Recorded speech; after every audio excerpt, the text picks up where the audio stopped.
Hi friends! Welcome back to the Soar Yoga Flex YouTube channel. I'm Soar, I'm a certified flexibility coach and also a contortionist. And I help people from all types of backgrounds safely achieve deeper flexibility through targeted and mindful routines.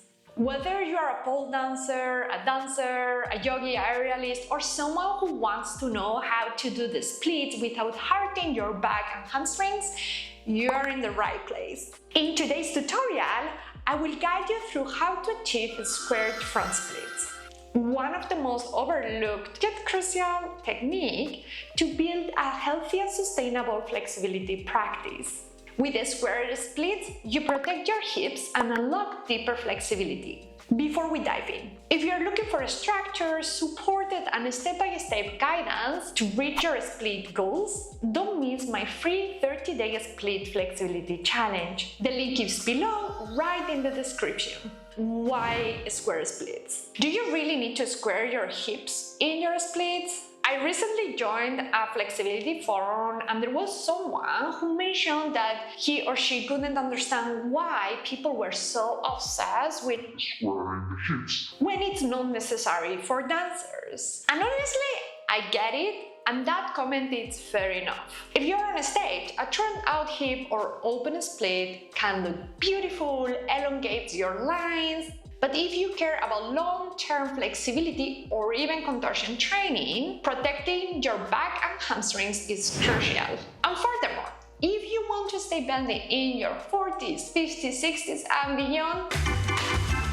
then the response is yes. Squaring your splits is absolutely worth it. And here is another secret that no one is telling you. When you work on squaring your hips in front splits, you are opening your hip flexors and also your quads. At the same time, you are strengthening your low core and building up pelvic floor awareness. And you're probably now like, okay, so and what does this mean? Well, by opening those body parts and also strengthening your low core and engaging more your pelvic floor, your back bends are gonna become stronger and you're gonna start bending not only through the spine but through the whole body. So you are gonna achieve what we call an even back bend, which is very sustainable and very healthy, and it allows you to bend for many, many years. Now, for those that you are very geek in anatomy like I am, let me break the anatomy of a square split for you. A square split means your hips are aligned, both pointing forward, not flaring out to the side. When the hips are square, your front hamstring is safer. You are not dumping weight into it and you are able to sit tall. When you tuck the back hip under, you are activating and deeply stretching your hip flexors. That hip activation helps keep pressure off your lower spine and builds balanced flexibility across both legs. Once you feel the difference, I promise you are not gonna go back to your open hips, because this is the kind of technique that it's gonna save you years. And honestly, no skill is worth a lifetime of chronic pain if we can avoid it. You will need yoga blocks or books, a yoga mat, a wall, and if you have a stick, have it nearby.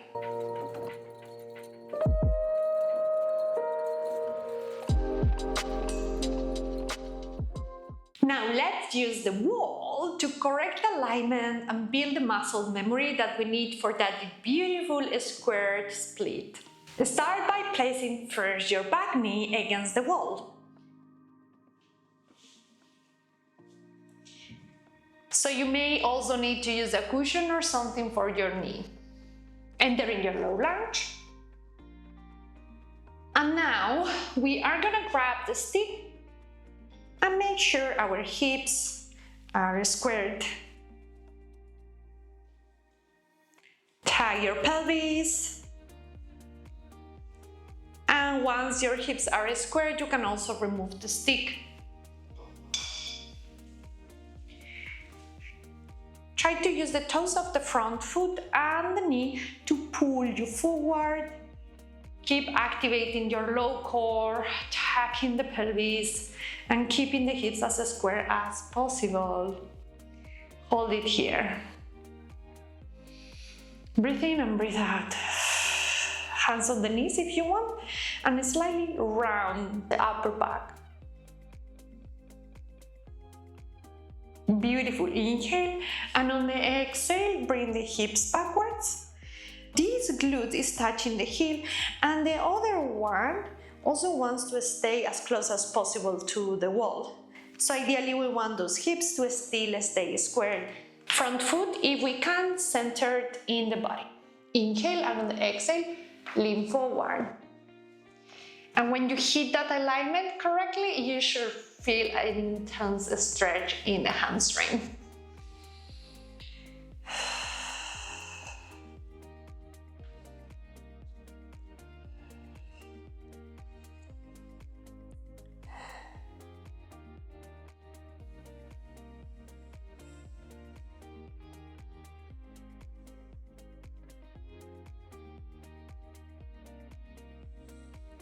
Nice. Inhale, look to the front, and on the exhale, place the blocks higher. We are gonna start entering in our front split with the squared hips. This is the most challenging part. I see it in many students. So take it easy. Slow is better than fast. We are gonna start by sliding the front foot. Now, when sliding the front foot, the front hip will want to slide also forward, and the back hip is gonna stay backward. And this is what we want to also avoid. So as I slide the front foot, I'm also moving the back hip with me. Depending how slippery is your mat, you can also flex the foot if that helps you sliding more.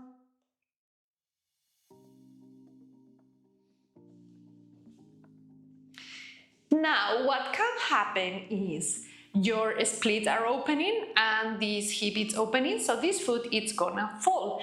If your hips are square, this foot should stay on the wall. This is why the wall is one of the biggest features for squaring the splits. One trick I give to my students is to push the foot against the wall. That will give you extra awareness and will help you to control more those hips. Breathe in and breathe out. Activate the back glute and the front quads to open a tiny bit more. The hamstring, the hip flexor.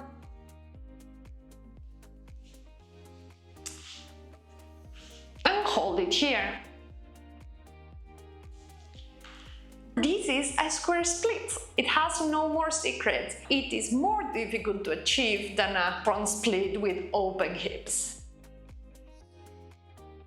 Good. Let's switch sides and go to the other side.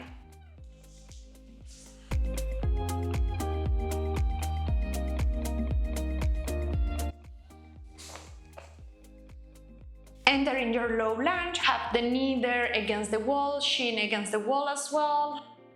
And now tag the pelvis, grab the stick, place it in those hip bones.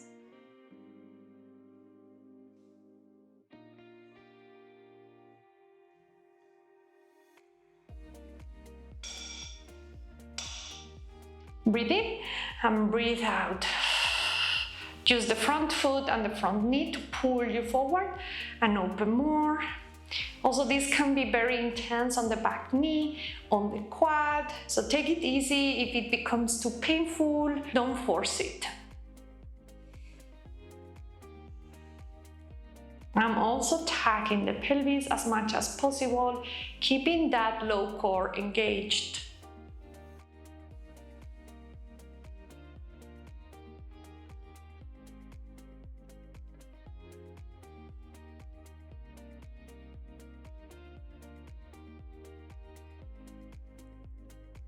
Inhale, and on the exhale, hips backward, entering your half split. So the glute that is touching the heel stays there.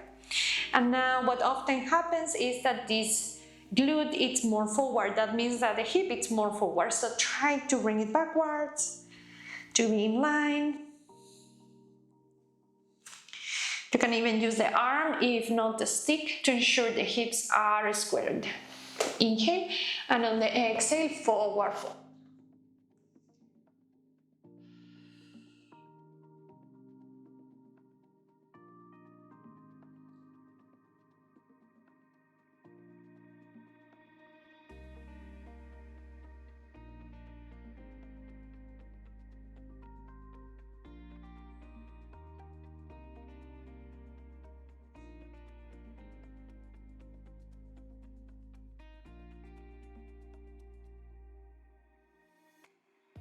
Inhale, look to the front, and on the exhale, bring those blocks high.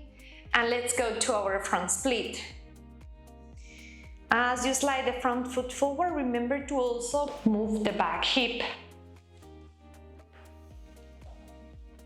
Press the back foot against the wall if you need to. Breathe in and breathe out.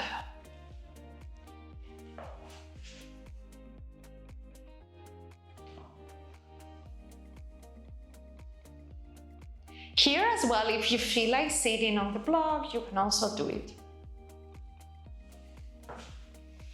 And this is our square split on the other side.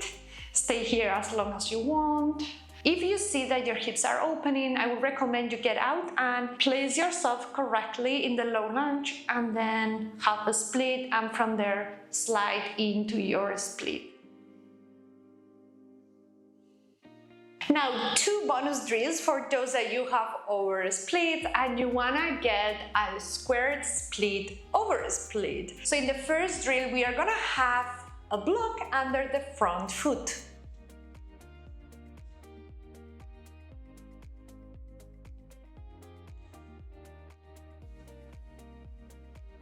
Place the block a tiny bit more forward, and this is always tricky. I would recommend you start with the foot in flex because then you can press the heel against the block and use it to slide forward. Take a deep inhale and exhale. And here you do need to have more body awareness because opening the hips, it's gonna be easier. Put some weight towards the hip of the front leg, and then center. And use those blocks under the hands to bring the shoulder backwards. So you push against the blocks and bring shoulder backwards, keep tucking the pelvis, rounding the hip flexor.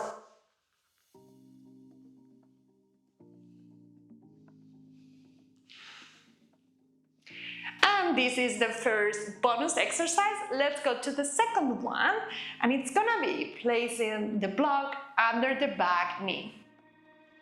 This one can be a bit more challenging, but it's a fun one to practice, especially for those that you already have over splits and that the skill feels easy.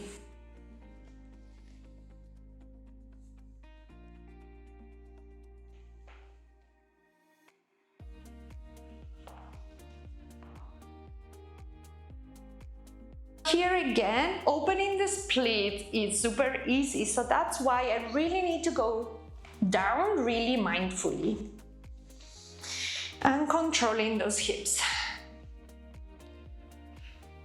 Push with the hands against the blocks and then lengthen our spine and sit tall. When I say lengthen our spine, it's basically sitting tall, but it's not back bending. Tag the pelvis to lengthen your hip flexor. Put weight towards the right and then to the left.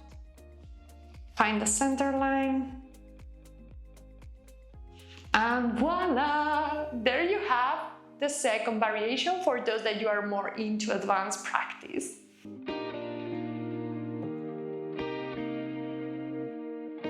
Remember, the wall is not only a prop, it's a teacher. It helps your body feel what proper alignment in a square split is. But there is another great teacher that you already have, and it's not me, it's your camera. So my first tip is film yourself from the side and from the front. Most of my students, when they first come to work in their splits with me, I notice one common issue. Their front foot is way off the hip line, drifting outwards. So grab your phone and record from the front to check if your front leg is centered with your hip for beginners. For more advanced practitioners, your foot should be in the center line of your body. Record from the side to track whether your hips are stacked and aligned or if you're opening the back hip. This will give you a quick and real-time feedback, because sometimes what we are feeling and what's actually happening are two different things. My second tip for today's tutorial on squared hips in splits is the following: slow is smart. I know it's tempting to drop straight into the split. It's exciting, but that excitement can be a double-edged sword. Until you build the muscle memory and your body starts to automatically differentiate open hips versus square hips, go slowly and try to connect as much as possible with the alignment. I would love to hear how this goes for you. So leave a comment below and tell me, what was your biggest aha moment when practicing these drills? Or were you still struggling with the squaring the hips? I know it's not easy. To wrap up today's tutorial, my final recommendation is that you incorporate this drill in your weekly practice, at least for a few weeks, so you connect better with the squared hips alignment and see how it transforms your flexibility practice. Because I promise you will feel a difference, not only in the splits, but as I mentioned at the very beginning, also when you back bend or work in your inversions. Tag me in your progress or practice with me on Instagram or TikTok. I love seeing your flexibility and fitness journey with me. Find me at soar.yoga.flex in both platforms. And if you want more tutorials like this, check out the playlist in the description below. In the tutorials playlist, we cover everything from back bends to inversions and standing splits. Don't forget to like, subscribe, and hit the bell so you never miss any bendy update. Stay strong, stay flexy, and keep training smart. I see you in the next class. Bye!